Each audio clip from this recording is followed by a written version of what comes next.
wacky. I was in Beirut, Lebanon with Brad, and we actually didn't even know we were in Beirut. We didn't know each other while we were in Beirut because the way they had us set up, he was with Alpha Company, which was one of the outlying companies that held the line, if you will, a mortar company, a mortar platoon. So Alpha, Bravo, and Charlie kind of rotated around the perimeter of the airport, the Lebanese University, and the American Embassy, after the American Embassy was bombed in April. And they were all part of 1st Battalion, 8th Marines. And then the support to all that was MAU headquarters, MAU, Marine Amphibious Unit headquarters, and that's who I was with. I was a comm guy, communication guy. And 24 years ago, I think, my then wife at the time, and I realized too, from my own varying levels of PTSD and trauma and things like that, that there's no amount of whiskey, women, wives, and weed, whatever you want to throw in there. There's no amount of W's that will ever eliminate what we saw and what we did, because it was so unique all by itself. As a Marine, there's a motto, it's one shot, one kill. And that applies to the rifle range. What happened to us on October 23rd, Hezbollah took one shot on a Sunday morning and killed 241 of us while we were asleep. And when I look around this room, and as tragic as that is and remains, when I look around this room, Brad had one shot to crush it, to kill it in life.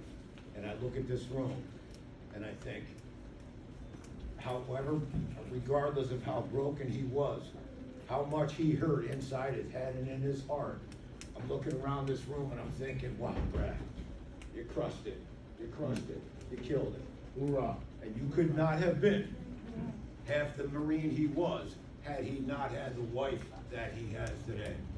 The hardest job in the Marine Corps is the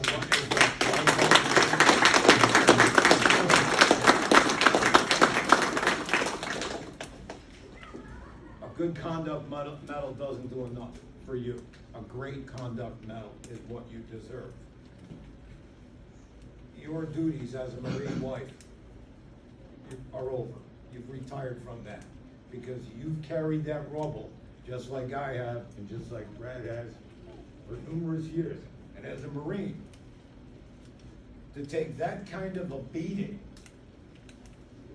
and not be able to retaliate, not be able to fight back, to punch back, it wears on your soul. It wears on your heart. It takes a lot out of you as the years go by. That was essentially the first battle against terrorism and terror.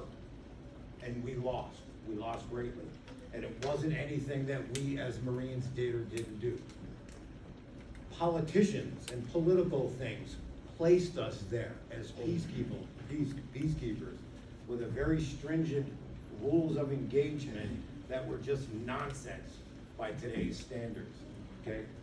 So back in 1998, my then wife at the time put together like a little memorial on the 23rd of October because she knew that was hard for me every year, as it is every year. It's even more hard because society doesn't remember it. Society doesn't remember it. And looking around this room, I'm thinking there's two kinds of people. There's people who knew Brad before Beirut. There's people who knew Brad after Beirut.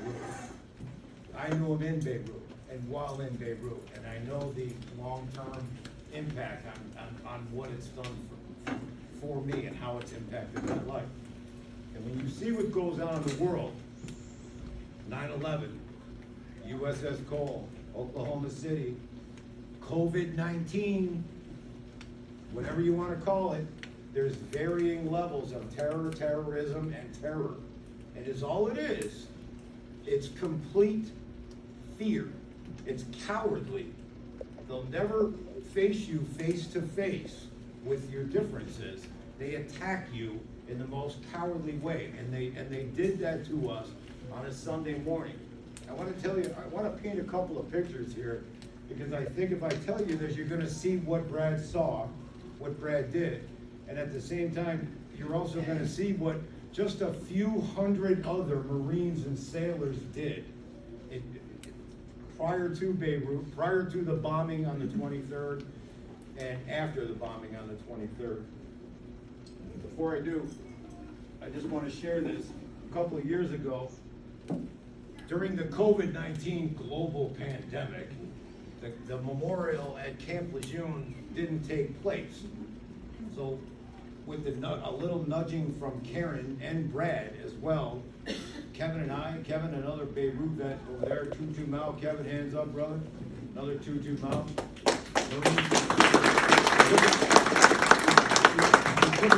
We took it upon ourselves to hold our own memorial right at Riverside Cemetery, where two KIAs from Rochester are.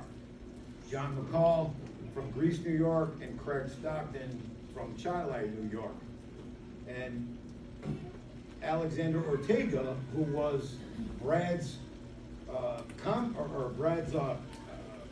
staff NCO, along with Second Lieutenant Losi, who was his platoon commander, and during a firefight on August 29th, 1983, Brad and his crew along the outskirts of Alpha Company launching mortars and retaliating from incoming that we were taking and supposed sporadic fire that we were taking. Well, that's how the media sold it, as sporadic fire, but it was deliberate because, again, we were peacekeepers.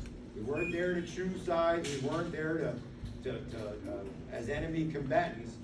And the Marine Corps placed us right in the center of the Beirut airport, surrounded by the Druze, the Shia, the Iranians, the Hezbollah, you name it, 5, 6 different factions that were fighting amongst themselves with us in the middle. So when we did that memorial at the cemetery, I brought this helmet, because this is the helmet that I wore the whole time I was in Lebanon. The crucifix, Kevin handcrafted, and we stuck this in the ground between the two KIAs at the cemetery, John McCall and Craig Stockton. Because one thing I was able to do then that I never did before, on October 23rd, I was 80 yards away in a tent, just like this one out here.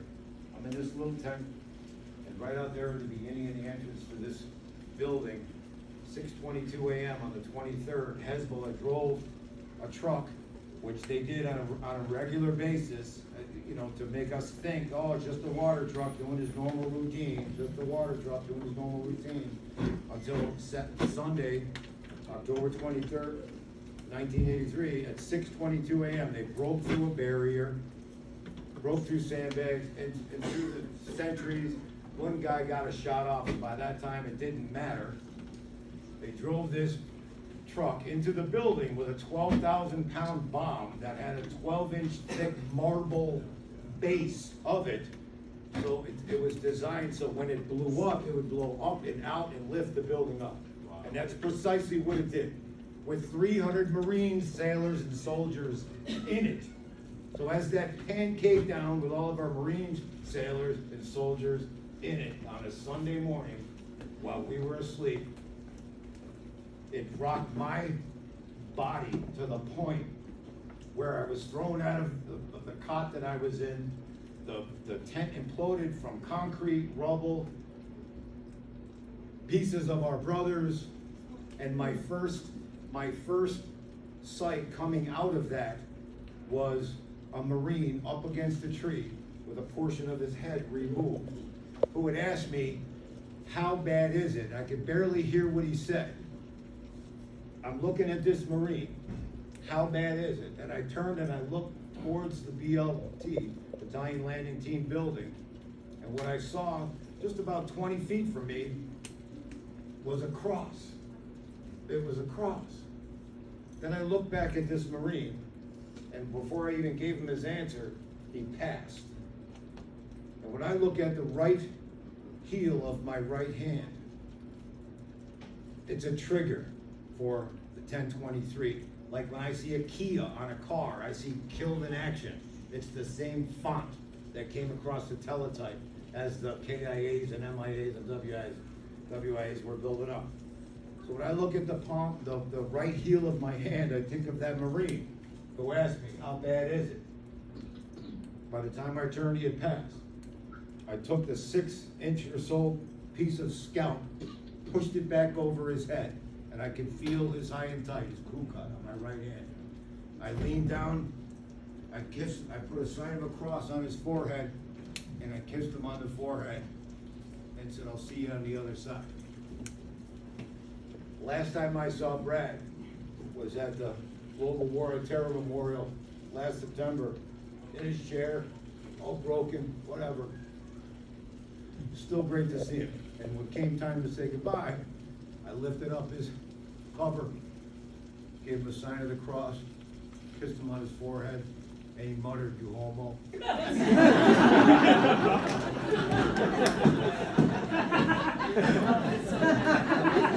Didn't matter.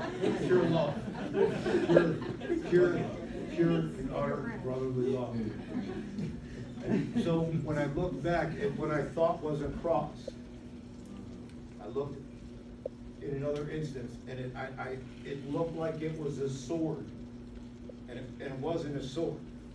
There was a grove of cedar trees in between that building and the tent that I was in. Dense cedar trees, like real tall pine trees, which absorbed a huge brunt of that 12,000-pound bomb, which blew this eardrum out and rattled me to the point where it felt like the day I got struck by lightning at Camp Lejeune was 2 days. Where's Matt? It was 2 days before Matt was born at Camp Lejeune. That kid and I, when you were a baby, I was at the hospital at Camp Lejeune recovering from a lightning strike while you were a little pipsqueak, drinking some of that delicious carcinogen Camp Lejeune water. Okay. And the most terrifying thing about that experience was not waking up and having a Lisp-speaking Navy nurse tell me, "It's okay, you were struck by lightning." I thought I died and went to San Francisco. But that was the way it felt. Getting struck by lightning was like little shards of glass were cutting through my skin from every inch of my body, through my head, whatever. That's what it felt like when the bomb went through my body.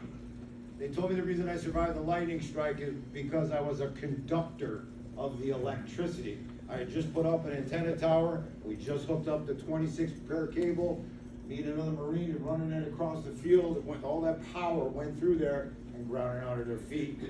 I'm a few doors down from where Matt was born in Camp Lejeune. That's what it felt like the day when that bomb went through me. So looking back, what I thought was a sword. In all those trees, there was one cedar tree that was broken in half. And on that cedar tree was one Marine blown out of the building, impaled like this. The tree going right up through him like this. When you see that and something like that, you're never gonna forget. It was symbolic of what happened and where we've become as a society with terrorism and terrorists. We've been asleep. We've been asleep. The cowards have attacked us while we're sleeping, while we're getting while we're going on with our lives, raising kids and doing all this other stuff. And if you doubt that, take an unbiased, unpolitical look at our world right now, and you tell me whether or not we've been infiltrated by terrorism and terrorists who play the long game while the rest of us are getting on with our lives. That's where we're at. This is where it started. And when I think of that Marine, why did I see a cross first? Why did I see a sword second when it was in fact a Marine? I'm going to tell you. One of the most powerful weapons in a Marine's arsenal is not the mortars that Brad and his buddies were launching up into the mountains. It's not an M16, it's none of that. It's faith. It's faith in a higher power. I happen to believe it's God. It's God. It's a higher power. And I will tell you, from having witnessed all of that firsthand and dealt with the aftermath, and then spent years going to the memorials at Camp Lejeune, meeting the next of kin, a Gold Star mother, a Gold Star brother, I'm a physical reminder that their son or brother or father is no longer here. You all today are a physical reminder to me that Brad is still here, and Brad's always gonna be here. Of course he is, he's Irish. That brand new baby is a physical reminder that this body is gonna expire someday. Thank God his didn't get blown out of that building when he was 20, because I wouldn't see 43 years of marriage. I wouldn't see three beautiful kids. I wouldn't see 6 grandkids. 9 grandkids. I was upside down. And you know, this morning, and I kid you not, when I woke up, I had a vision, just a vision in my head of it was like a little kid with like blonde hair and like a crew cut. And right next to him was like a 30-something-year-old guy with a crew cut. All I could see these 2 guys from behind, because all I saw was fishing poles. Fishing poles. And it made me think of Brad and that grandson, Douglas. So when I think back to Beirut, see, I know it doesn't, no matter how much whiskey, wine, women, weed, or whatever, it never goes away. It never goes away. It's never gonna go away. Just like the spirit of Brad will never go away. So when I saw that cross, I look at it and I saw a sword, I look at it like this. I pick up that cross, and if that cross is the burden of Brad's not here, you pick up that cross and you hold it up, and what do you have? You have a sword. You have a sword that can defend and protect you from whatever evil is out there in the world. And even though we spent weeks and weeks digging through the rubble, picking up pieces of Marines and personal effects, that never goes away. But the spirit of those men is alive and well, and it's here today. And how appropriate that Brad on Independence Day checks out, moves on to the next level of service, and to prove that that spirit is alive and well. Sarah, the grandbaby shows up. It doesn't get more beautiful than that. As broken as Brad was and is and YM or whatever, my gosh, I see perfection. I see perfection. I see a love that some of us know. I see a love that some of us spend a lifetime never getting, never having. You did it right. You did it right, Brad. And for that, I say to you, my brother, Semper Fi. We need you right now, and I noticed too, Karen, since we posted Brad's final muster on the Beirut Vets site, there's 5 other Marines since July 5th who have moved on to the next level of service that's there to defend and protect us. And don't think for a minute, you know, we're also caught up in what we're doing here, and we're living on this level and blah, blah, blah, blah. There's a whole new level of living, of eternal life that goes on. And I know, because I feel it, and I felt it for years. Because I focused so long on the power of that bomb that went through my body, that it wasn't until Kevin and I and Karen, we did the memorial at the cemetery, that I buried 21-year-old me. Because that kid was KIA on that day as well.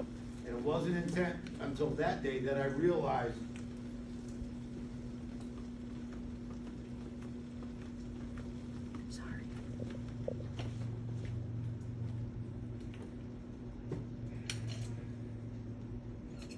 the spirit of the 241 went through me the same time the power of that bomb went through me.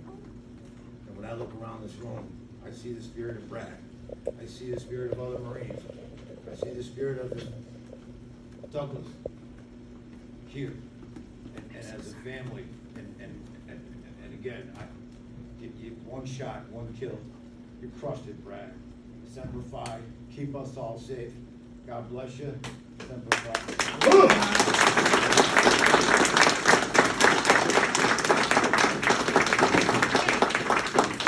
I need a grandkid. I need an older grandkid for a minute. Who's a grandkid?